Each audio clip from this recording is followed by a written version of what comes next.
Hadirin wal hadirat rahimakumullah, kenapa kita juga diperintah oleh Allah beribadah? Bahkan itu tujuan utama, bahkan itu satu-satunya tujuan dalam makna yang lain. Dan itu menunjukkan posisi kita yang sangat rendah. Makanya ketika kita sujud, itu posisi yang paling Allah cintai.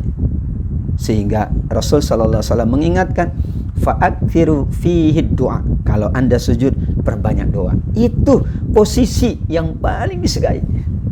Kan posisi yang paling merendah itu sujud. Sehingga tidak boleh kita sujud kepada manusia.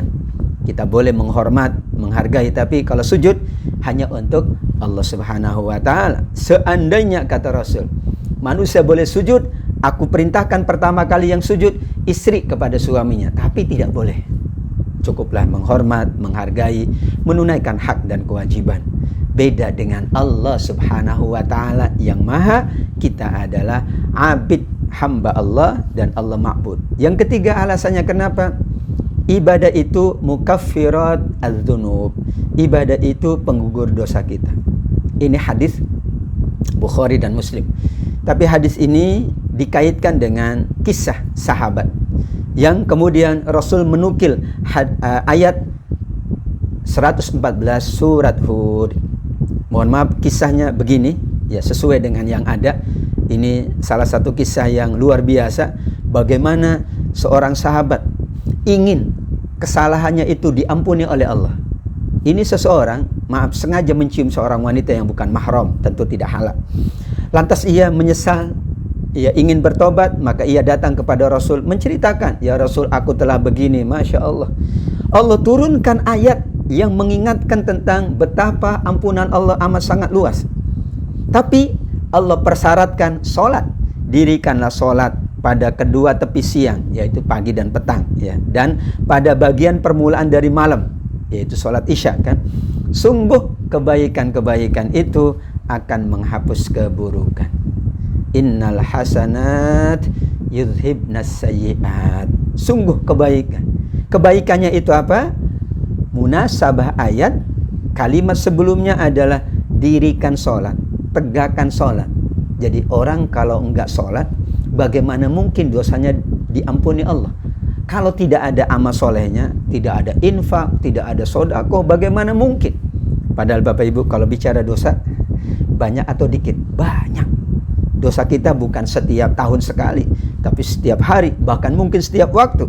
Sementara ibadah kita kalau tidak ada, Masya Allah, bagaimana mungkin menandingi dosa kita yang sangat banyak. Untuk itulah rahmat Allah, Bapak Ibu, innal hasanat yudhibnas sayyi'at.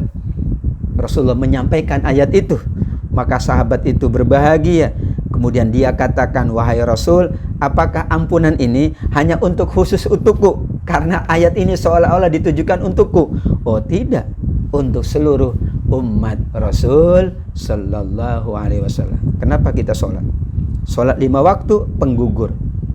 As-shalawatul khamsu. Wa Ramadan ila Ramadan, Ramadan dengan Ramadan, Jumat ke Jumat yang berikutnya. Sedekah juga menghapus dosa. As-shadaqatu tudfi'ul khati'ata kama yudfi'un nar al-hatab. Sedekah menghapus dosa sebagaimana air yang memadamkan api. Sekian banyak amal. Haji mabrur itu juga akan menjadi penghapus dosa. Sekian amal, termasuk kita bermajlis. Bermajlis ini kan malaikat yastaghfirun, malaikat memohon ampun. Subhanallah. Kalau tidak ada ibadah yang kita jalankan, kalau kemudian kita stop dari beribadah, pensiun dari beribadah, bagaimana mungkin kita diampuni dosa-dosanya oleh Allah Subhanahu wa taala? Alasan ketiga, kenapa kita terus beribadah, tidak pernah berhenti beribadah, sangat ingin terus-menerus beribadah, karena ibadah itu insya Allah akan menjadi penggugur, penghapus dari kesalahan yang tentu Bapak Ibu di sini yakin semua pasti punya masa lalu. Dan masa lalu kita, Masya Allah, waktu SMP SMA gimana? Ada yang pernah meninggalkan sholat? Ada. Sama orang tua, seenaknya berbicara? Ada. Bilangnya mau belajar padahal main layang-layang dulu ya. Bilangnya mau sekolah, ternyata tidak sampai ke sekolah, tapi ke sungai, mandi dengan teman-teman bermain. Itulah masa lalu kita. Masa lalu Umar bin Khattab pun sama, radhiyallahu anhu. Masa lalu Semua sahabat punya masa lalu. Namun mereka setelah itu ditunjukkan oleh Allah hidayahnya dan mereka ahli ibadah dalam makna yang umum. Maka disitulah mereka yakin dengan ayat ini. Kita yakin dengan ayat ini, innal hasanat yudhibnas sayyi'at. Rasul mengingatkan juga, wa atbi'is sayyi'atal hasanata tamhuha. Hadis Tirmidzi. Dan iringi kesalahan-kesalahan, keburukan yang Anda lakukan dengan kebaikan-kebaikan. Kebaikan itu insya Allah akan menghapus kesalahan, dosa-dosa yang kita jalankan. Kenapa kita tetap beribadah? Karena kita tetap berbuat dosa. Karena kita sering berbuat dosa. Ya, dosa kita, kalau ada syair Abu Nawas kan begitu. Zunubi mislu a'dadi rima. Dosa-dosaku seperti bilangan pasir. La haula wala quwata illa billah. Harusnya ibadah kita juga mengimbangi dosa-dosa yang kita lakukan. Karena tidak ada manusia yang tidak berdosa. Sayang kalau kesempatan ibadah itu dia tidak manfaatkan agar Allah berkenan mengampuni dosa-dosa hamba-hamba Allah subhanahu wa ta'ala. Hadirin wal hadirat rahimakumullah. Argumentasi yang lain, dalil yang lain, kenapa kemudian Allah perintahkan kita beribadah, wajibkan, dan kita berusaha sungguh-sungguh beribadah. Rasul pun ibadahnya sungguh-sungguh. Jangan tanya ibadah Rasul. Ibadah yang paling paripurna, paling sempurna adalah ibadah Rasul sallallahu alaihi wasallam. Kemudian para sahabatnya. Karena itu ibadah menentukan surga kita. Di dalam Al-Quran Allah banyak menyebut innalladzina amanu wa amilus shalihat. Tidak cukup innalladzina amanu saja, tapi wa amilus shalihat. Walladzina amanu wa amilus shalihat. Man amana wa amila shalihat. Di dalam hadis pun demikian, man kana yu'minu billahi wal yawmil akhir. Man amana wa amila shalihat. Yang beriman dan plus beramal saleh. Balasannya surga.